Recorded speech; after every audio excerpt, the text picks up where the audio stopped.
இந்த பக்தி பாருங்க, ஏதோ ஒரு மூட நம்பிக்கையை போல கொண்டு போய் வச்சுட்டான்.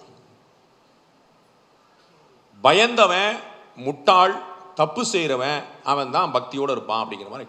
ஐ am straightforward, I have no fears, எனக்கு ஒன்றும் பிரச்சனை இல்லைன்னு நினைக்கிறவங்க.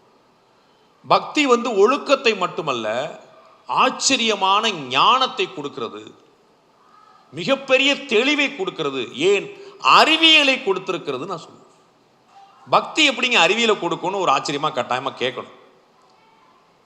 பகவத்கீதையை ஒரு நாளைக்கு ஒரு பக்கம்னு படிக்கிற புண்ணியம் கிடைக்குது. ஸ்லோகங்கள்லாம் சொல்கிற அளவுக்கு எனக்கு ஞானம் இல்லை. அதில் ஒரு ஆச்சரியமான ஸ்லோகம் பார்த்தேன். எப்படி நெருப்பை புகை மறைத்திருக்கிறதோ, எப்படி கண்ணாடியை தூசி மறைத்திருக்கிறதோ, எப்படி கருவை கருப்பை மறைத்திருக்கிறதோ, அப்படி உன்னுடைய ஞானத்தை ஆசை மறைத்திருக்கிறது.